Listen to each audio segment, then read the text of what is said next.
Good morning friends. तो चलते हैं आज अपने अगले वीडियो की ओर, जिसमें हम देखेंगे बायोलॉजिकल मॉलिक्यूल यानी जैविक अणु के सभी प्रीवियस ईयर क्वेश्चंस। पहला क्वेश्चन हमारा, the type of linkage found in carbohydrates. कहने का मतलब है कार्बोहाइड्रेट्स में पाया जाने वाला बांध है वो कौन सा होता है, तो वो होता है हमारा ग्लाइकोसिडिक। अब देखते हैं ऑप्शन की तरफ। ऑप्शन में हमसे पहला पूछा है पेप्टाइड बॉन्ड, तो मिलता है हमारे दो अमाइनो एसिड जिस बांध से जुड़ते हैं वो क्या होता है, पेप्टाइड बॉन्ड। फॉस्फोडाइस्टर बॉन्ड जो हमारा मिलता है वो मिलता है शुगर और फॉस्फेट के बीच में, जो कि हमारा क्या बनाता है, डीएनए का बैकबोन। ठीक है, चलते हैं अगले क्वेश्चन की ओर। अगले क्वेश्चन में हमसे पूछा गया है जो हमारा शरीर में ऊर्जा का मुख्य स्रोत है, मतलब major source of energy in the body, तो वो क्या होता है हमारा कार्बोहाइड्रेट। चलते हैं अगले क्वेश्चन की ओर। अगले क्वेश्चन में जो है हमसे पूछा गया है, in which form are carbohydrate located in plants. कहने का मतलब है पौधों में कार्बोहाइड्रेट जो है वो किस रूप में रहता है, तो वो रहता है सुक्रोज के रूप में। पहले बनता है ग्लूकोज, फिर ग्लूकोज किस में कन्वर्ट हो जाता है, सुक्रोज में, और इसी जो सुक्रोज है इसी के फॉर्म में पूरी उनके शरीर में क्या होता है, एक जगह से दूसरी जगह पहुंचता है। ठीक है, सुक्रोज के फॉर्म में। चलते हैं अगले क्वेश्चन की ओर। अगले क्वेश्चन में हमसे पूछा गया है, the unique protein found in brown fat cells is. कहने का मतलब है जो भूरी वसा कोशिकाओं में निम्नलिखित कौन अद्वितीय प्रोटीन पाई जाती है। कहने का मतलब है जो हमारी ब्राउन फैट सेल्स हैं उनमें कौन सी प्रोटीन मिलती है, तो उस प्रोटीन का नाम होता है थर्मोजेनिन। अगला क्वेश्चन है हमारा, carbohydrate that cannot be digested by human.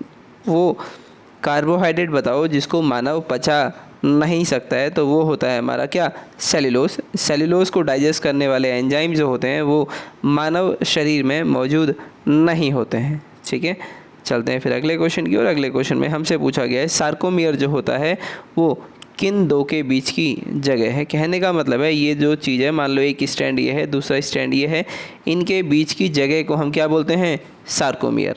अब पूछा गया है ये दो चीज़ क्या होती हैं, तो हमारे जो जेड बैंड्स होते हैं, दो जेड बैंड के बीच की जगह को हम क्या बोलते हैं, सार्कोमियर बोलते हैं। ठीक है, चलते हैं अगले क्वेश्चन की ओर। अगले क्वेश्चन में हमसे पूछा गया है, those amino acid which can be synthesised in the body. वो अमाइनो एसिड जो कि हम अपने शरीर में बना सकते हैं उनको क्या बोलते हैं, तो उनको हम क्या बोलते हैं, नॉन एसेंशियल, और वही क्या होते हैं, पोलर अमाइनो एसिड्स। ठीक है, मतलब option number D both B and C क्या होगा हमारा सही जवाब। ठीक है, तो जो अमाइनो एसिड हम अपनी बॉडी में बना सकते हैं उन्हें क्या बोलते हैं, नॉन एसेंशियल। ठीक है, नॉन एसेंशियल का मतलब हमें उनको बाहर से लेने की ज़रूरत नहीं है।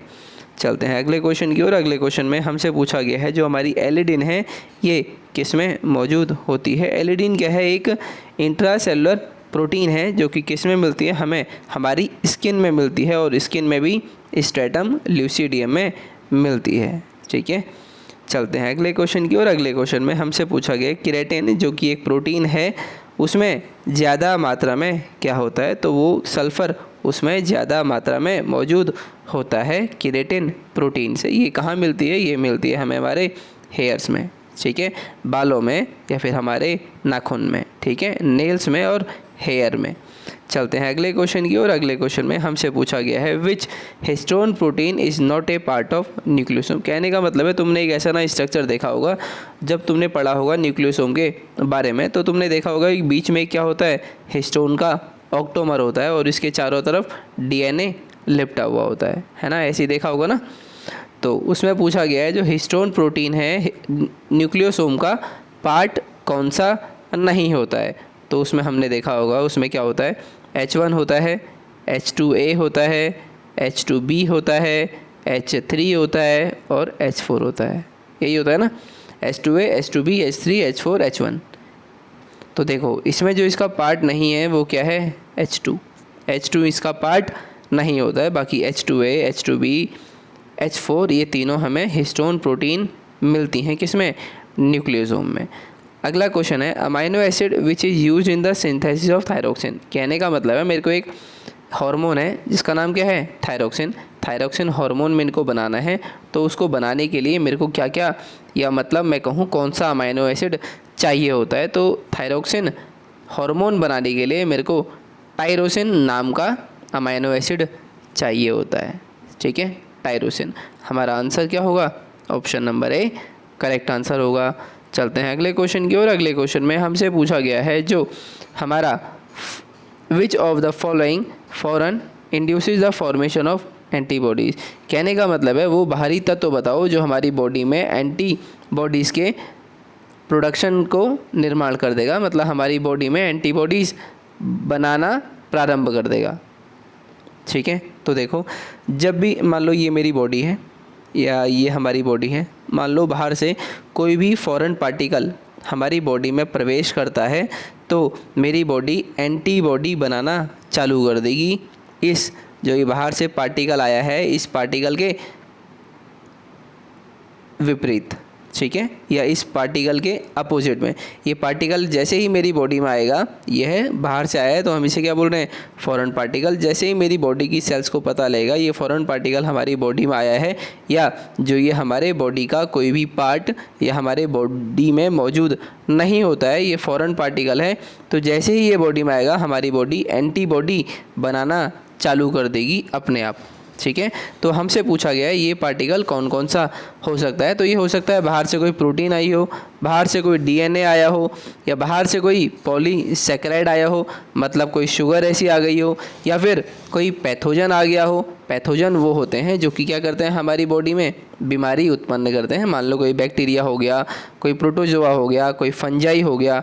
ठीक है, तो हमारी बॉडी में जो एंटीबॉडी बनते हैं वो इन सब के प्रति बनते हैं। ठीक है, इसलिए हमारा ऑप्शन नंबर डी क्या होगा? Correct answer.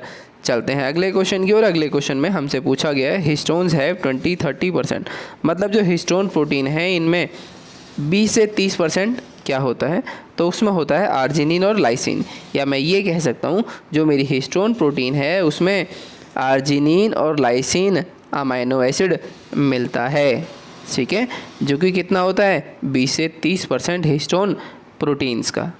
ठीक है, चलते हैं अगले क्वेश्चन की ओर। अगले क्वेश्चन में हमसे पूछा गया है जो the protein lipid ratio in RBC membrane. कहने का मतलब है जो हमारी आरबीसी है, मतलब जो हमारी आरबीसी है लाल रक्त कोशिका है, इसके बाहर क्या है? Protein membrane. इस प्रोटीन मेम्ब्रेन में आपको पता है ये किससे बनी है, या जो इसकी आरबीसी की जो मेम्ब्रेन है ये किससे बनी होती है? प्रोटीन से और लिपिड से। तो हमको इसका रेशियो पूछा है, ठीक है, या प्रोटीन और इसका रेशियो कितना होता है? तो वो होता है 60% क्या होता है? प्रोटीन होता है, और 40% क्या होता है? लिपिड होता है। ठीक है, तो हमारा आंसर क्या होगा? 60% 40% protein lipid ratio RBC membrane में। अगला क्वेश्चन है जो हमारा ह्यूमिलिन है, ये क्या है? तो ह्यूमिलिन होता क्या है? ह्यूमिलिन एक क्या है? प्रोटीन है। ठीक है, जैसे ही हमारी बॉडी में इंसुलिन है वो एक प्रोटीन है, वैसे ही ये क्या है? ह्यूमिलिन नाम की भी क्या है? एक प्रोटीन होती है। ठीक है, तो या फिर ये ह्यूमिलिन क्या है? एक प्रोटीन का प्रकार है। ठीक है, चलते हैं अगले क्वेश्चन की ओर। अगले क्वेश्चन में हमसे पूछा गया है साइटोक्रोम्स आर, मतलब जो हमारे साइटोक्रोम्स होते हैं वो क्या होते हैं? साइटोक्रोम्स होते हैं हमारे iron porphine protein, iron porphyrin proteins. कहने का मतलब है ये आयरन भी होता है और पोरफायरिन प्रोटीन्स होती हैं इसमें। किसमें? साइटोक्रोम्स में, या फिर हम साइटोक्रोम्स को ही आयरन पोरफायरिन प्रोटीन नाम से भी जानते हैं। ठीक है, चलते हैं अगले क्वेश्चन की ओर। अगले क्वेश्चन में हमसे पूछा गया है which of the following represent the antigen binding region of immunoglobulin. जो इम्यूनोग्लोबिन है वहाँ पर एंटीजन किस जगह बाइंड करती है? ठीक है, या फिर मैं हिंदी में बोल सकता हूँ निम्नलिखित में से कौन इम्यूनोग्लोबिन का प्रतिजन बांधने वाला क्षेत्र प्रदर्शित करता है? तो वो कौन सा करता है? हमारा हाई और लो चेन। ठीक है, VL और VH पार्ट। ठीक है, आपने जब इसका डायग्राम देखा होगा इम्यूनोग्लोबिन का, तो आपने देखा होगा ना वहाँ पे एक हैवी चेन होती है और एक लाइट चेन होती है, तो ये वही बताने जा रहा है। ठीक है, चलते हैं अगले क्वेश्चन की ओर। अगले क्वेश्चन में हमसे पूछा गया है most abundant protein in human bodies. कौन सा प्रोटीन मनुष्य के शरीर में प्रचुर मात्रा में पाई जाती है? तो वो कौन सी होती है? कोलाजन नाम की प्रोटीन पाई जाती है सबसे ज़्यादा हमारी बॉडी में। ठीक है, मानव शरीर के अंदर। अगला क्वेश्चन है total number of amino acid residues in alpha and beta chain of haemoglobin molecule. आपको पता होगा जो हीमोग्लोबिन चेन होती है ये हमारी किससे बनी होती है, अल्फ़ा से और बीटा से, ठीक है। इनकी भी दो दो यूनिट से, मतलब अल्फ़ा कितनी होती है 2, बीटा कितनी होती है 2, ठीक है। हीमोग्लोबिन हमारी ब्लड में मिलता है और वो किससे बनी है, 2 अल्फ़ा चेन से और 2 बीटा चेन से, ठीक है। तो कहने का मतलब है टोटल 4 चेन मिलती है, 2 अल्फ़ा 2 बीटा। अब जो इसमें भी हमसे पूछा गया है, अब हमसे पूछा गया है कि जो हीमोग्लोबिन है इसमें, मतलब जो ये 4 चेन है इसमें टोटल कितने अमाइनो एसिड मिलते हैं, ठीक है। तो चलिए इसको देखते हैं। हमसे पूछा गया है, या फिर हमको जो पता है वो हमको पता है, क्या पता है, जो हमारी अल्फ़ा होती है, अल्फ़ा में जो हमारी एक चेन है उसमें कितने अमाइनो एसिड होते हैं 141, और जो हमारी एक बीटा चेन है उसमें कितने अमाइनो एसिड होते हैं 146, और टोटल कितने हैं 2। तो 141 और 141 क्योंकि 2 है ना, तो इसको हम जोड़ेंगे तो कितना आएगा 2, 4 और 4 8 और टोटल 2। मतलब जो ये 2 अल्फ़ा हैं इसमें टोटल अमाइनो एसिड कितने हैं 282, और वैसे ही एक बीटा चेन में 146 हैं, तो 2 बीटा चेन में कितने होंगे, इसको सीधा सीधा मल्टीप्लाई कर लो 2 से। कैसे, 146 प्लस 146 कितना हो गया 6 और 6 12, 2 1, 4 और 4 8 और 1 9, ठीक है, और 2। अब कहने का मतलब है 292 प्लस 282, क्योंकि हमें कितना बताना है टोटल, तो 2 और 2 4, 9 8 17 की 7 और 1 2 और 2 4 और 1 5, मतलब टोटल अमाइनो एसिड कितने हैं 574। तो मतलब यही हमारा क्या हो जाएगा, इसका आंसर हो जाएगा, ठीक है। अब हमने बता दिए कि जो हमारी 2 अल्फ़ा और जो हमारी 2 बीटा चेन हैं उनमें जो टोटल नंबर अमाइनो एसिड है वो कितने हैं 574, ठीक है। चलते हैं फिर अगले क्वेश्चन की ओर। अगले क्वेश्चन में हमसे पूछा गया है जो मोस्ट कॉमन और अबेंडेंट प्रोटीन है मैमल्स में, मतलब स्तनियों में जो पाई जाती है और एक प्रचुर मात्रा में जो पाई जाती है प्रोटीन वो बतानी है, तो वो होती है कोलेजन नाम की प्रोटीन। चलते हैं अगले क्वेश्चन में। अगले क्वेश्चन में हमसे पूछा गया है which of these amino acid must be present in diet, इनमें से कौन सी अमीनो अम्ल आहार में अनिवार्य रूप से उपस्थित होनी चाहिए, तो वो होती है वेलिन, ठीक है। मतलब ये वाला अमाइनो एसिड तो आपको आपके डाइट में लेना ही चाहिए, ठीक है, मतलब आपको अपने भोजन में होना चाहिए, ठीक है, क्योंकि इसको हमारी बॉडी नहीं बना सकती है, ठीक है, क्योंकि जो हमारी बॉडी नहीं बनाएगी वही तो आप बाहर से लेंगे, है ना। चलिए फिर अगले क्वेश्चन की ओर। अगले क्वेश्चन में हमसे पूछा गया है fat in our body are form when, हमारी बॉडी में जो फैट है या जो वसा है वो कब बनता है। कहने का मतलब है जो हमारी बॉडी में हमारा जो लीवर होता है वहाँ पे क्या होता है, हमारे फैट का स्टोरेज होता है, मतलब हमारी बॉडी में जो फैट बनता है वो कहाँ पर स्टोर होता है, मतलब उसका संचय कहाँ पर होता है, हमारे लीवर में होता है, ठीक है। लीवर में भी होता है और कभी कभार हमारी जो स्किन की सेल्स होती हैं उनमें भी होता है, ठीक है। कहने का मतलब है जो हमारी यहाँ पे और हमारी मसल्स में कह सकता हूँ, हमारी मसल्स में स्टोर होता है फैट, हमारी मसल्स में स्टोर होता है और हमारे लीवर में स्टोर होता है क्या, फैट, 2 जगह स्टोर होता है। मान लो यहाँ पे स्टोर होना है 10 ग्राम, ठीक है, 10 GM 10 ग्राम। मान लो हमारे लीवर में 10 ग्राम फैट इकट्ठा हो सकता है और हमारी मसल्स में भी 10 ग्राम फैट इकट्ठा हो सकता है, ठीक है, ये इनकी नॉर्मल अमाउंट है।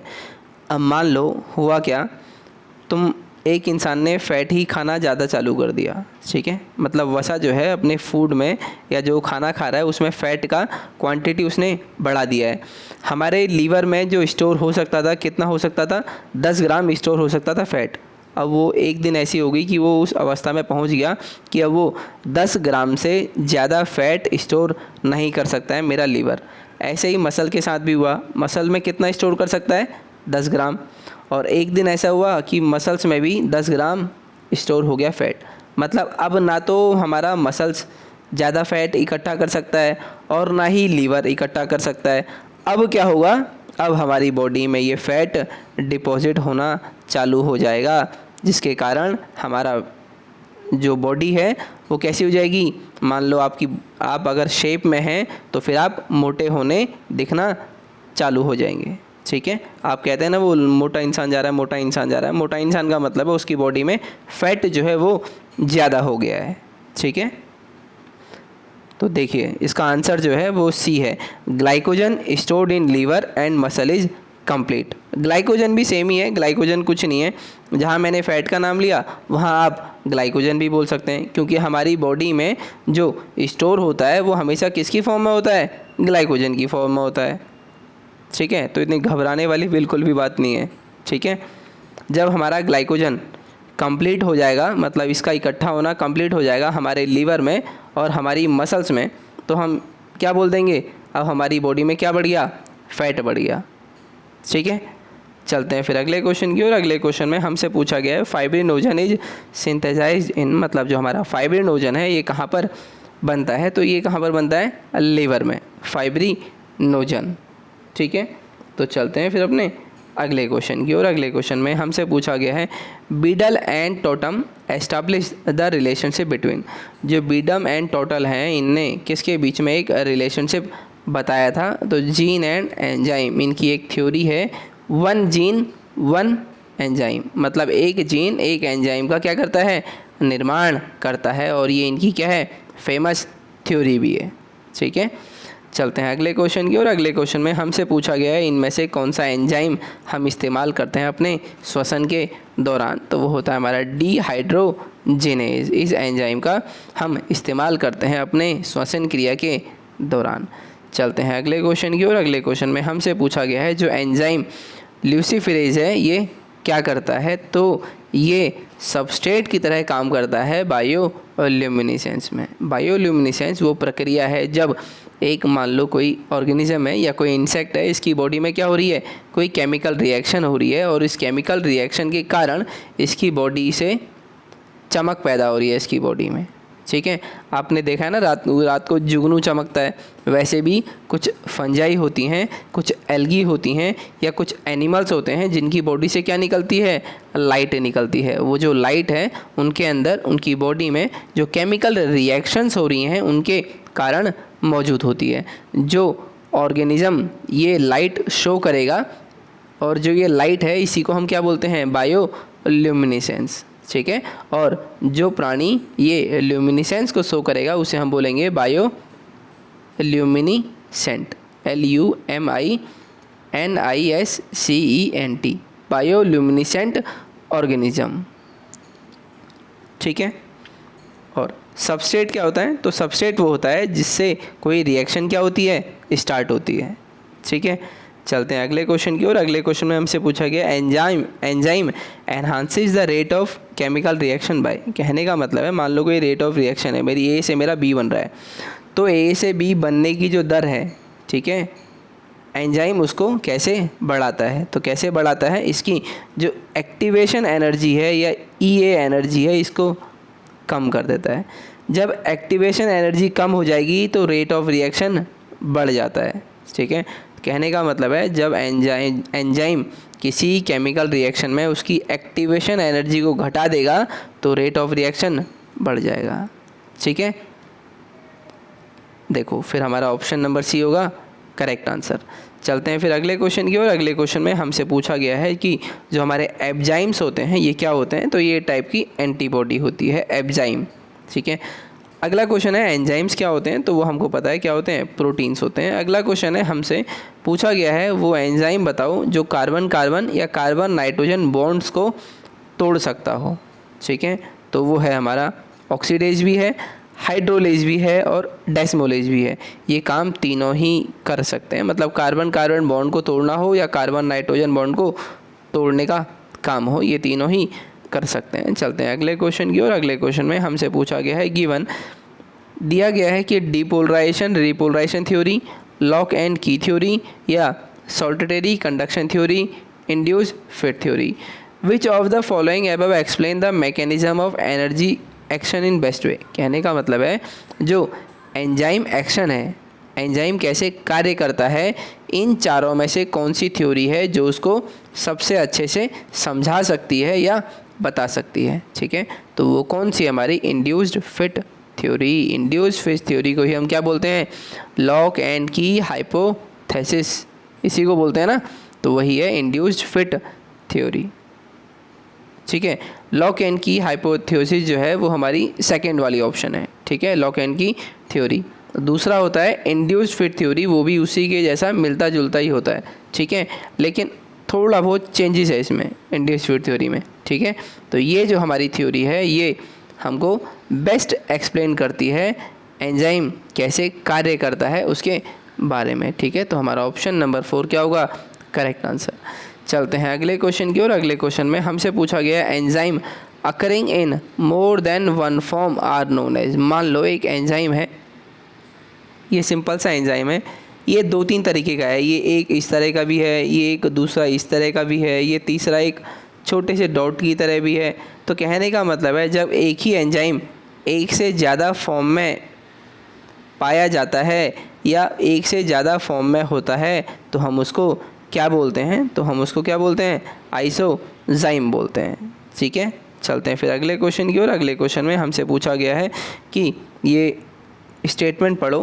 कहने का मतलब है एक स्टेटमेंट है, polypeptidase act on peptide linkage of protein and break them into smaller molecules are necessary for this reaction. कहने का मतलब है पेप्टाइड लिंकेज में जो पेप्टाइडेज है वो इनको तोड़ देता है छोटे मॉलिक्यूल्स में। अगला जो रीज़न है, इसका रीज़न है all digestive enzymes to hydrolase class, मतलब जितने भी हमारे डाइजेस्टिव एंजाइम हैं वो हाइड्रोलेज क्लास में आते हैं। हाइड्रोलेज का मतलब होता है किसी को तोड़ना, मतलब एक सब्सटेंस जो बड़ा है उसी को छोटे छोटे पार्ट में तोड़ देना, इसको हम बोलते हैं हाइड्रोलेज का काम। ठीक है, मतलब जो ये मेनली जो काम करते हैं वो क्या करते हैं, एक बड़े फ्रैगमेंट को या बड़े मॉलिक्यूल को छोटे छोटे मॉलिक्यूल्स में तोड़ देते हैं। ठीक है, तो अब हमसे पूछा गया है, अब इसका हमको क्या बताना है, रीज़न बताना है कि दोनों सही हैं, लेकिन आर क्या है, इसका करेक्ट एक्सप्लेनेशन है। अगला ऑप्शन है हमारा ए भी सही है, बी भी सही है, मतलब एजर्सन और रीज़न दोनों सही है, लेकिन आर जो है वो इसको अच्छे से नहीं दर्शाता है।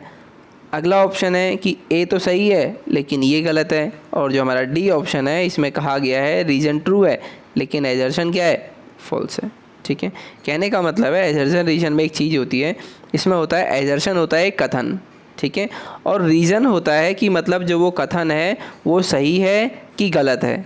ठीक है, ये बताता है रीज़न, या रीज़न से हमको पता लगता है कि जो हमने कथन है वो कथन का आधार क्या है, हमारा रीज़न है। ठीक है, तो हम अपने इस क्वेश्चन में देखते हैं तो हमको क्या पता लगता है कि हमारा एजर्शन भी सही है और रीज़न भी सही है, मतलब कथन भी सही है, और कथन में जो बताया गया है कि जो डाइजेस्टिव एंजाइम हैं वो हाइड्रोलेज क्लास के होते हैं तो ये भी बिल्कुल सही है, लेकिन ये जो हमारी स्टेटमेंट है या जो इसका रीज़न है ये इस बात को पूर्णतः सत्यापित नहीं कर सकता है ना, क्योंकि इसमें पॉलीपेप्टाइडेज सिंगल एक एंजाइम की बात कही है, लेकिन इसमें जितने भी डाइजेस्टिव एंजाइम हैं उनको पूरा कंबाइंडली लेकर बात करी गई है। ठीक है, तो इसलिए हमारे दोनों तो हैं सही, लेकिन जो हमारा आर है वो ए को करेक्ट एक्सप्लेन नहीं करता है। चलते हैं अगले क्वेश्चन की ओर। अगले क्वेश्चन में हमसे पूछा गया है enzyme that facilitates the transport through cell membrane. वो एंजाइम बताओ जो ट्रांसपोर्ट कर सकता हो सेल मेम्ब्रेन के साथ। ठीक है, या जो सेल मेम्ब्रेन है, एक एंजाइम बताओ जो सेल मेम्ब्रेन में से ट्रांसफ़र करा सकता हो, मतलब अंदर बाहर करवा सकता हो किसी भी मॉलिक्यूल्स को, या किसी मॉलिक्यूल्स को अंदर लेना हो या किसी मॉलिक्यूल्स को बॉडी में से बाहर रखना हो। ठीक है, तो काम करता है हमारा एंडोन्यूक्लियस काम करता है। ठीक है, फैसिलिटेट ट्रांसपोर्ट में सेल मेम्ब्रेन के द्वारा। अगला क्वेश्चन है inactive enzyme precursor such as pepsinogen for pepsin are called. जो इनएक्टिव एंजाइम है प्रीकर्सर पेप्सिनोजन के लिए वो कौन सा है, तो वो होता है हमारा जाइमोजन। ठीक है, इनएक्टिव एंजाइम प्रीकर्सर होता है जाइमोजन, जैसे पेप्सिनोजन होता है पेप्सिन के लिए, वो कौन सा है, जाइमोजन है। ठीक है। ये आपको कहाँ पर मिलेगा? जब आप डाइजेशन वाला चैप्टर पढ़ते हैं एनसीईआरटी में, डाइजेशन एंड एब्जॉर्प्शन वाला, ये आपको उस चैप्टर में दिखेगा, ठीक है, कि कौन किस में कन्वर्ट होता है। और मैं आपको उसमें भी स्पेसिफिकली बताऊं तो जब आप स्टमक के बारे में पढ़ेंगे या स्टमक में डाइजेशन पढ़ेंगे तो आपको वहाँ पर ये सारी कहानी दी जाएगी। इसमें क्या होता है कि मान लो मुझे इस ए को बी में कन्वर्ट होना है, ठीक है, और ये ए तभी काम करेगा जब ये अपने एक्टिव फॉर्म में होगा। कहने का मतलब है जब मेरे को ए से कोई बी में कोई चीज़ कन्वर्ट होनी है या कोई रिएक्शन होनी है, उसके लिए ए जो है वो एक्टिव फॉर्म में होना चाहिए, लेकिन अभी क्या है, वो निष्क्रिय अवस्था में है, मतलब इनएक्टिव है। तो इसको एक्टिव करने के लिए मुझे एक दूसरा सब्सटेंस चाहिए, ठीक है, जो जब इस पर रिएक्ट करेगा तभी क्या होगा, एक्टिव, और तभी ये क्या कर पाएगा, बी में कन्वर्ट हो पाएगा, या जो रिएक्शन है इसको आगे बढ़ा पाएगा, ठीक है। तो ये मतलब ये एक छोटा सा सार था जो मैंने आपको बता दिया, ठीक है। आपको ये सब डिटेल में वहाँ पर पढ़ने को मिलेगा डाइजेशन और एब्जॉर्प्शन में। चलते हैं फिर हम अपने अगले क्वेश्चन की ओर। अगले क्वेश्चन में हमसे पूछा गया है, वो क्या पूछा गया है कि ऑप्टिमम टेम्परेचर बताओ एनिमल्स के लिए जहाँ पर एंजाइम काम कर सकें, ठीक है। एक बॉडी में एक टेम्परेचर, ऐसा टेम्परेचर होता है जहाँ पर एंजाइम बहुत अच्छे से काम कर पाते हैं एनिमल्स की बॉडी में, ठीक है। अगर वो टेम्परेचर तुमने एंजाइम को नहीं प्रोवाइड कराया तो एंजाइम जो है वो कोई भी कार्य नहीं कर पाएगा। तो जैसे आपने देखा होगा जब आपको क्या होता है, फीवर होता है या मतलब बुखार होता है, तो आपकी बॉडी का टेम्परेचर जो है ना वो बहुत बढ़ जाता है, जिसके कारण जो एंजाइम होता है उसको तो क्या चाहिए, एक नॉर्मल टेम्परेचर, लेकिन आपकी बॉडी का टेम्परेचर क्या है, ज़्यादा है, जिसके कारण वो एंजाइम अच्छे से काम नहीं कर पाता है और आपकी बॉडी की जो भी रिएक्शंस हैं या केमिकल रिएक्शंस हैं, जैसे आपको भोजन, जब आपको बुखार होता है तो आपका पेट जो होता है ज़्यादातर भरा भरा रहता है, ठीक है, मतलब आपका जो डाइजेशन है या डाइजेशन के लिए जो एंजाइम चाहिए होते हैं उनको एक नॉर्मल टेम्परेचर नहीं मिलता है, जिसके कारण वो अच्छे से कार्य नहीं कर पाते हैं और इसके परिणाम स्वरूप आपका जो भोजन है वो भी अच्छे से डाइजेस्ट नहीं हो पाता है, ठीक है। कहने का मतलब ये है, और ये भी है कि एंजाइम को एक नॉर्मल टेम्परेचर चाहिए होता है जिस टेम्परेचर वो अच्छे से काम कर सकें। अब देखते हैं वो टेम्परेचर होता कितना है, तो वो होता है हमारा 30 से 45 डिग्री सेल्सियस इस ऑप्शन के हिसाब से, ठीक है। चलते हैं अगले क्वेश्चन की ओर। अगले क्वेश्चन में हमसे पूछा गया इनमें से कौन सा एक एंजाइम नहीं है। तो आप देखेंगे जो हमारा ऑप्शन नंबर डी है राइबोफ्लेविन, ये क्या होता है, एक विटामिन होता है, ठीक है। तो ये एक एंजाइम का एग्जाम्पल नहीं है। चलते हैं अगले क्वेश्चन की ओर। अगले क्वेश्चन में हमसे पूछा गया है जो डीएनए पॉलीमरेज 3 है ये क्या करता है। तो ये क्या करता है, रेप्लिकेशन ऑफ डीएनए, डीएनए का रेप्लिकेशन करता है, मतलब डीएनए का क्या करता है, द्विगुणन। द्विगुणन में क्या होता है, डीएनए अपना मान लो पहले 2 ग्राम है, अब कितने ग्राम का हो जाएगा, 4 ग्राम का हो जाएगा, मतलब अपनी क्वांटिटी का डबल हो जाता है, ठीक है। चलते हैं फिर अपने अगले क्वेश्चन की ओर। अगले क्वेश्चन में हमसे पूछा गया है enzyme enhances the rate of chemical reaction, enzyme rate of reaction बढ़ा देते हैं क्या करके। तो वो क्या करते हैं, providing optimum pH, raising the temperature, combining with substrate या प्रोवाइडिंग एटीपी। तो जैसा कि हमारा इसमें ऑप्शन होना चाहिए था, वो क्या होना चाहिए था, एक्टिवेशन एनर्जी को घटा दें, लेकिन अगर वो ऑप्शन नहीं है तो आप क्या देखेंगे, कंबाइनिंग विद सबस्ट्रेट, मतलब सबस्ट्रेट के साथ वो जुड़ जाएंगे और क्या करेंगे, रेट ऑफ रिएक्शन को बढ़ा देंगे, ठीक है। अगर पहले आपको ये ऑप्शन चुनना है, अगर ये नहीं है फिर आपको ये देखना है कि वो सबस्ट्रेट से जुड़ जाएंगे और रेट ऑफ रिएक्शन को बढ़ा देंगे।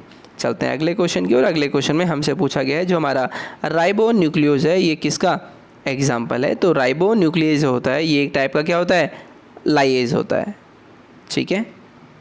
चलते हैं अगले क्वेश्चन की ओर। अगले क्वेश्चन में हमसे पूछा गया है what determine the specificity of an enzyme, मतलब इनमें से कौन सी चीज़ बताती है स्पेसिफिसिटी ऑफ एन एंजाइम। कहने का मतलब है, स्पेसिफिसिटी का मतलब है, मान लो एक एंजाइम है, एक एंजाइम है और मान लो वो हमारी बॉडी में एक केमिकल है, वो क्या है, बी नाम का केमिकल है। अब ये एंजाइम जो है हमेशा हमारी बॉडी में जब भी बी केमिकल अवेलेबल होगा ये उसी के साथ क्या करेगा, बाइंड करेगा या उसी के साथ रिएक्शन करेगा। मान लो अगर कोई सी टाइप का केमिकल रिएक्शन आ जाता है तो तो ये इसके साथ कभी भी नहीं बाइंड होगा, मतलब इसके साथ कभी भी नहीं जुड़ेगा और ना ही कोई रिएक्शन करेगा। ठीक है, इसे क्या बोलते हैं? स्पेसिफिसिटी। स्पेसिफिसिटी का मतलब होता है एक पर्टिकुलर टाइप का मॉलिक्यूल मिलना जिसके कारण हमारा कोई भी जो, जैसे इस केस में एंजाइम है, वो क्या करे? कार्य करे। ठीक है, तो वो होता है हमारा होलो एंजाइम। ये बताता है कि आपको किस के साथ या किस मॉलिक्यूल के साथ अटैच होना है और रिएक्शन करवानी है। ठीक है, मतलब स्पेसिफिसिटी जो एंजाइम का एक नेचर है वो किसके कारण होता है? होलो एंजाइम के कारण होता है। अगला क्वेश्चन है हमारा, which of the following enzyme requires a coenzyme to perform its function. कहने का मतलब है एक हमारा एंजाइम है, उसमें एक को एंजाइम पार्ट होता है। ऐसा एंजाइम बताओ जिसको ये को एंजाइम पार्ट चाहिए अपने किसी रिएक्शन को करने के लिए। ठीक है, तो वो होता है हमारा डिहाइड्रोजिनेज। कहने का मतलब है जो डिहाइड्रोजिनेज एंजाइम है इसमें एक को एंजाइम पार्ट होगा जो इसको चाहिए ही चाहिए अपनी रिएक्शन करने के लिए। अगर ये पार्ट इसमें नहीं होगा या ये जो को एंजाइम है ये इस एंजाइम से नहीं जुड़ा होगा तब तक ये अच्छे से कार्य नहीं कर सकता है। ठीक है, चलते हैं फिर अगले क्वेश्चन की ओर। अगले क्वेश्चन में हमसे पूछा गया है इनमें से कौन से एंजाइम को अपना कोएंजाइम चाहिए होता है? तो वो क्या है? डिहाइड्रोजिनेज। अगला क्वेश्चन है, first restriction endonuclease enzyme was. जो हमारा सबसे पहला रेस्ट्रिक्शन एंडोन्यूक्लियस एंजाइम था वो कौन सा था? तो वो था हमारा HindII। कहने का मतलब है कोई मान लो एक DNA फ्रेगमेंट है, इसको आपने बीच में से तोड़ना है, मान लो यहाँ से लेके यहाँ तक इसको काटना है या फिर तोड़ना है, तो ऐसे एंजाइम जो हमारे DNA फ्रेगमेंट को काटते हैं और वो भी सिरे से नहीं, मतलब लास्ट से नहीं, एक पर्टिकुलर बीच में से काटें कहीं से भी, तो हम उसको क्या बोलते हैं? एंडोन्यूक्लियस। ठीक है, न्यूक्लियस होते हैं काटने वाले या तोड़ने वाले एंजाइम। एंडो का मतलब है बीच में से काटेंगे या थोड़ा सा साइड से काट लेंगे तो हम उसे क्या बोलेंगे? एंडो। अगर मान लो वो लास्ट में काटते हैं तो उसको हम क्या बोलेंगे?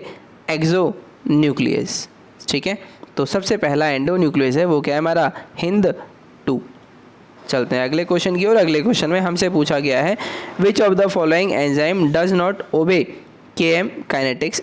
वो एंजाइम बताओ जो KM काइनेटिक्स को फॉलो नहीं करता है या नहीं मानते हैं, तो वो होते हैं हमारे एलोस्टेरिक एंजाइम्स। ठीक है, अगला क्वेश्चन है, रेनिन जो है किस पर काम करता है? तो आपको पता है रेनिन हमेशा किस पर काम करता है? प्रोटीन को, और प्रोटीन में जो रेस्पॉन्सिबल होती है या जो काम आती है वो कौन होती है? कैसिनोजन। रेनिन जो है ये हमारा बेसिकली काम किस में करता है? प्रोटीन के ऊपर काम करता है और उसी के बीच में एक कैसिनोजन भी आता है। ठीक है, कैसिनोजन। ठीक है, ये भी हेल्प करती है हमारे प्रोटीन के रेगुलेशन में ही या मैकेनिज्म में ही आती है एक प्रोसेस और या स्टेप में। चलते हैं अगले क्वेश्चन की ओर। अगले क्वेश्चन में हमसे पूछा गया है, बॉन्ड बताओ जो होता है एंजाइम और सबस्ट्रेट के बीच में। मान लो एक एंजाइम है और एक सबस्ट्रेट है। कहने का मतलब है देखो ये एक सबस्ट्रेट है, मेरा इतना बड़ा एक सबस्ट्रेट है, इसमें जो एंजाइम है वो इस पर काम करेगा, मतलब इसके साथ जुड़ेगा। अब ये बताओ ये एंजाइम और ये जो सबस्ट्रेट है इसके बीच में जो बॉन्ड होना चाहिए वो कैसा होना चाहिए? तो वो एक तो होना चाहिए हमारा टेम्परेरी। टेम्परेरी का मतलब शॉर्ट लाइफ, मतलब बहुत कम समय के लिए, और क्या होना चाहिए? वीक होना चाहिए। ठीक है, क्योंकि शॉर्ट इसलिए होना चाहिए क्योंकि मान लो ये रिएक्शन 5 मिनट में ख़त्म हो जाती है तो 5 मिनट बाद क्या करोगे, है ना? 5 मिनट बाद एंजाइम इस पर लग के क्या करेगा, है ना? तो इसलिए ये एंजाइम कितना होना चाहिए? 5 ही मिनट के लिए रहे, मतलब शॉर्ट लाइफ। मान लो तुम अगर कोई काम 2 मिनट में कर दे रहे हो तो उस काम को 2 मिनट करने के बाद क्या करोगे? मान लो तुम्हारे को एक स्पेसिफिक काम करना है, मान लो तुम्हें एक काम करना है, क्या करना है? तुम्हें साइकिल चलानी है। ठीक है, और तुम्हें साइकिल चलानी है 15 मिनट और उसके तुम्हें पैसे मिल रहे हैं कि तुम अगर 15 मिनट साइकिल चलाओगे तो तुम्हें मान लो 100 रुपये मिलेंगे। ठीक है, अब मान लो तुमने 15 मिनट साइकिल चला ली और तुम्हें 100 रुपये ही मिलने हैं, तो तुम यार क्यों चाहोगे कि मैं 1 घंटे तक साइकिल चलाता ही रहूँ? क्योंकि पैसे तुम्हें 100 ही मिलने हैं, वो तुम्हें शुरू के 15 मिनट में ही मिल जाएंगे, है ना? तो फिर 1 घंटा साइकिल चलाने की क्या ज़रूरत है? वैसे ही एंजाइम के साथ भी है, जब इस सबस्ट्रेट के साथ एंजाइम अटैच कर गया और इसको जो अपनी रिएक्शन करनी है वो कितने मिनट में करनी है? 5 मिनट में। तो इसके साथ एंजाइम ज़्यादा देर रुक के क्या करेगा, है ना? तो इसीलिए जो एंजाइम और सबस्ट्रेट के बीच का बॉन्ड है वो कैसा होना चाहिए, शॉर्ट लिव्ड, मतलब कम दौरान होना चाहिए, मतलब उसकी ड्यूरेशन कितनी होनी चाहिए, कम, और वो क्या होना चाहिए, वीक होना चाहिए। ठीक है, बॉन्ड इसलिए वीक होना चाहिए क्योंकि आसानी से ये वापस जा सके, कौन, एंजाइम। ठीक है, मान लो ये बॉन्ड स्ट्रांग हो गया, तुम्हारी रिएक्शन हो गई, अब ये एंजाइम इससे निकल ही नहीं पाया सबस्ट्रेट से, तो भी क्या फ़ायदा, है ना। तो इसलिए ये इसकी कंडीशन है कि क्या होना चाहिए, वीक होना चाहिए और शॉर्ट लिव्ड होना चाहिए, मतलब एक तो दुर्बल होना चाहिए और अल्पकालीन, सबल एवं दीर्घकालिक। कहने का मतलब है अल्पकालिक होना चाहिए। ठीक है, दुर्बल एवं अल्पकालिक होना चाहिए, दुर्बल एवं अल्पकालिक, इंग्लिश में वीक एंड शॉर्ट लिव्ड। चलते हैं अगले क्वेश्चन की ओर। अगले क्वेश्चन में हमसे पूछा गया है जो हमारा CDK enzyme are use to, CDK enzyme किसके लिए इस्तेमाल किया जाता है, तो ये हमारा किया जाता है, ये हमारी सेल साइकिल को कंट्रोल करता है, मतलब कोशिका चक्र को नियंत्रण करता है हमारा CDK एंजाइम। चलते हैं अगले क्वेश्चन की ओर। अगले क्वेश्चन में हमसे पूछा गया है एंजाइम किसी भी रिएक्शन को बढ़ाते हैं तब या किस वजह से बढ़ाते हैं, तो जब वो उनकी एक्टिवेशन एनर्जी को घटा देते हैं जिसके कारण रेट ऑफ रिएक्शन बढ़ जाता है। ठीक है, तो एंजाइम का जो काम होता है वो घुमा फिरा के एक ही काम होता है कि रेट ऑफ रिएक्शन या जो हमारी क्या है एक्टिवेशन एनर्जी है इसको कम कर दें, और जैसे ही ये कम होगी तो हमारी रेट ऑफ रिएक्शन ऑटोमेटिकली क्या होगी, बढ़ जाएगी। ठीक है, चलते हैं अगले क्वेश्चन की ओर। अगले क्वेश्चन में हमसे पूछा गया है जो हमारे लाइजोजाइम्स होते हैं वो हमको कहाँ पर मिलते हैं या लाइजोसोम्स किस में पाए जाते हैं, तो कहने का मतलब है लाइजोसोम्स हमारे लार में और आंसू में, दोनों में मिलते हैं। ठीक है, अगला क्वेश्चन है trypsin enzyme is secreted from, जो ट्रिप्सिन एंजाइम है इसका श्रावण कहाँ से होता है, तो ट्रिप्सिन एंजाइम का जो श्रावण है वो कहाँ से होता है, लीवर से होता है, सॉरी पेनक्रियाज से होता है। ट्रिप्सिन कहाँ से निकलता है, पेनक्रियाज से। ठीक है, तुम्हारे अग्नाशय जो होता है हमारा अग्नाशय, ये निकालता है ट्रिप्सिन एंजाइम। ठीक है, चलते हैं अगले क्वेश्चन की ओर। अगले क्वेश्चन में हमसे पूछा गया है व्हाट इज़ जाइमोजन, जाइमोजन क्या होता है, तो देखो जाइमोजन होता है एक हमारा प्रोटियोलाइटिक एंजाइम होता है, उसका क्या होता है, प्रीकर्सर, और वो भी क्या होता है, इनएक्टिव। ठीक है, तो हमारा ऑप्शन नंबर बी क्या होगा, करेक्ट आंसर होगा। ठीक है, चलते हैं अगले क्वेश्चन की ओर। अब जो मैं तुम्हें बता रहा हूँ ना ये जाइमोजन वाइमोजन, तो जो बंदा इसको पहली बार देख रहा होगा ना उसके तो पूरा ये सिर के ऊपर से जा रहा होगा। ठीक है, तो मैं इसीलिए आपसे कहता हूँ बार बार NCERT पढ़ो, क्योंकि जब आप NCERT पढ़ेंगे तो ये जाइमोजन और जो इससे पहले हमने एंजाइम की बात करी, ये वाले एंजाइम की, कि ट्रिप्सिन की, ये कहाँ से निकलता है, ये सब ना NCERT में दे रखा है। तो मैं इसीलिए आपसे बोलता हूँ बार बार कि आप जब भी कोई वीडियो देखें, मेरी देखें या किसी की भी वीडियो देखें, तो उसमें क्या हो, जो आप एक बार NCERT है ना वो पहले कंप्लीट पढ़ लें, क्योंकि मैं आपको ये प्रीवियस ईयर क्वेश्चन कर रहा हूँ, इसमें ऐसे बहुत से नाम होंगे जो तो आपने पहली बार सुने होंगे। ठीक है, तो ऐसी कुछ कंडीशन ना आए, तो मैं चाहता हूँ आपके साथ ऐसी कंडीशन ना आए कि मैं जो आपको पढ़ा रहा हूँ वो आप पहली बार उसका नाम सुन रहे हो। ठीक है, इसलिए मैं कह रहा हूँ एक बार आप NCERT पढ़ लें। अगला क्वेश्चन है enzyme carbonic anhydrase is found in, जो एंजाइम है कार्बोनिक एनहाइड्रेज वो किस में पाया जाता है, तो वो पाया जाता है हमारी RBC में। ये भी सीधा सीधा दिया गया हुआ है NCERT में। ठीक है, अब लेकिन जो पहली बार सुन रहा होगा तो उसको तो अजीब ही लग रहा हो कि भाई कार्बोनिक एनहाइड्रेज क्या है और ये सब क्या है ना। तो जो कार्बोनिक एनहाइड्रेज होता है ये होता है एक एंजाइम, ठीक है, जो कि हमारी RBC में मौजूद होता है और जो कि हेल्पफुल होता है हमारे CO2 के ट्रांसपोर्टेशन में। ठीक है, चलते हैं अगले क्वेश्चन की ओर। अगले क्वेश्चन में हमसे पूछा गया है which enzyme which exist in more than one form, वो एंजाइम बताओ जो एक प्रकार से अधिक रूप में विद्यमान हो। मान लो एक एंजाइम है वो एक ही ना हो, मान लो एक एंजाइम है वो सर्कल है, लेकिन यही एंजाइम जो है मेरे को रेक्टेंगल शेप में ही मिले, मेरे को सिलेंड्रिकल शेप में ही मिले, मेरे को एक रॉड शेप में भी मिले, है ना, और या फिर मान लो ये मेरे को एक क्यूब की शेप में भी मिले। तो कहने का मतलब है जब एक ही एंजाइम एक से ज़्यादा प्रकार का मिलता है तो हम इसको क्या बोलते हैं, तो हम इसको बोलते हैं आइसोजाइम। ठीक है, अगले क्वेश्चन की ओर चलते हैं। अगले क्वेश्चन में हमसे पूछा गया है एल्केप्टोन्यूरिया जो एक रोग है ये किस एंजाइम की वजह से होता है। ठीक है, या फिर मैं बोलूँ जो एल कैप्टोनुरिया बीमारी है ये किस एंजाइम से संबंधित है, तो इसमें किससे संबंधित होती है, ये टायरोसिन से संबंधित होती है। ठीक है, चलते हैं। टायरोसिन या ऑक्सीडेज, एक मिनट रुको, इसमें है ऑक्सीडेज। एल कैप्टोनुरिया जो बीमारी होती है ये हमारी संबंध होती है ऑक्सीडेज एंजाइम से।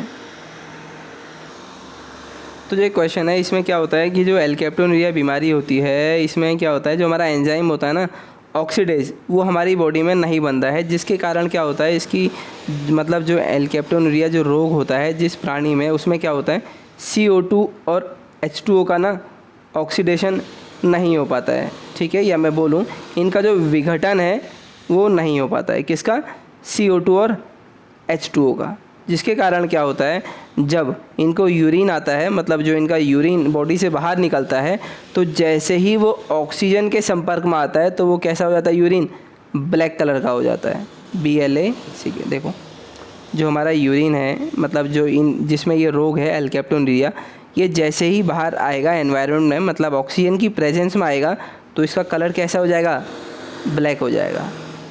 ठीक है, मतलब कहने का मतलब है उस जो व्यक्ति है उसमें ऑक्सीडेज एंजाइम नहीं बन पा रहा है। ठीक है, और उसके रोग का क्या नाम है, एल कैप्टोनुरिया, या उस जो ऑक्सीडेज एंजाइम है ये उनकी बॉडी में नहीं है या इसका प्रोडक्शन कम हो गया है।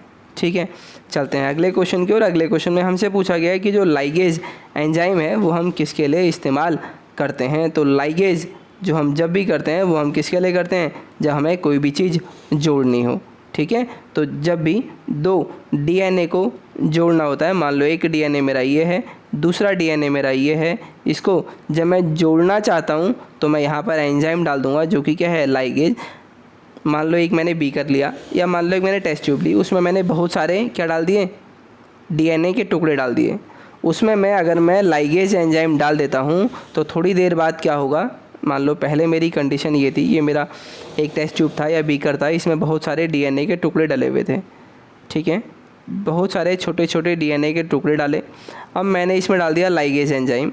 लाइगेज एंजाइम डालने के बाद जैसे ही क्या हो जाएगा, ये बहुत सारे जो DNA फ्रेगमेंट्स है ये सब एक साथ जुड़ जाएंगे, एक लंबी चेन बन जाएगी। ठीक है, मतलब ऐसे 1, फिर 2, फिर 3, फिर 4, फिर 5, फिर 6। तो जहाँ ये पहले इधर उधर फैले हुए थे अब सब ये जुड़ जाएंगे। ठीक है, कहने का मतलब सिर्फ इतना है, मेरा सिर्फ खाली प्रोसेस समझाना था। बाकी ऐसा नहीं है कि ये जितना आप समझ रहे हो इतना आसान है, ये बहुत टिपिकल प्रोसेस है ना। तो मतलब मुझे खाली समझाना था कि मैं समझा सकूं, तो मैंने आपको आसानी से ये समझा दिया। ठीक है, कि ये काम क्या करता है, तो ये जो 2 DNA हैं इनको जोड़ने का काम करता है। ठीक है, तो बाद में कैसे हो जाएंगे, या तो ये ऐसे होने लग जाएंगे, अगर आप इसको उल्टा देखेंगे तो ये ऐसे लेंथ में बढ़ जाएंगे। ठीक है, कहने का मतलब है ऐसे 2 DNA है मेरे पास, ये पहला DNA, दूसरा DNA, आपने क्या डाल दिया, लाइगेज डाल दिया, यहाँ पे एंजाइम, तो ये ऐसे दोनों जुड़ जाएंगे। ठीक है, मतलब जॉइनिंग बिट्स ऑफ DNA खंडों को जोड़ने हेतु। चलते हैं फिर अपने अगले क्वेश्चन की ओर। अगले क्वेश्चन में हमसे पूछा गया है fastest known enzyme in human body. मानव शरीर में सबसे तीव्र गति से कार्य करने वाला एंजाइम कौन सा होता है, तो वो होता है कार्बोनिक एनहाइड्रेज, जो कि हमारे क्या करता है, रेड ब्लड सेल्स में मौजूद होता है और रेस्पिरेशन में हेल्प करता है, या मैं कहूँ CO2 के ट्रांसपोर्ट में क्या करता है, मदद करता है। ठीक है, चलते हैं अगले क्वेश्चन की ओर। अगले क्वेश्चन में हमसे पूछा गया है जो हमारा एंजाइम पेप्सिन है ये किसका पाचन करता है, तो ये किसका पाचन करता है, प्रोटीन का। ठीक है, तो चलते हैं अपने इस वीडियो के आखिरी क्वेश्चंस की और, जो कि हमारा क्या है कि जो हमारा एंजाइम रेनिन है वो किस पे कार्य करता है। तो जो हमारा एंजाइम जो क्या है रेनिन, वो किस पे काम करता है, कैसिनोजन पे। ठीक है, और फाइनली ये प्रोटीन पे कार्य करते हैं। ठीक है, तो ये थे हमारे इस वीडियो के क्वेश्चंस, जिसमें हमने अभी तक के आए हुए क्वेश्चंस देखे हैं किससे जुड़े हुए या किससे संबंधित, बायोलॉजिकल मॉलिक्यूल से। ठीक है, बाकी फिर आपसे ऐसे ही मिलते रहेंगे अन्य अगली वीडियो में।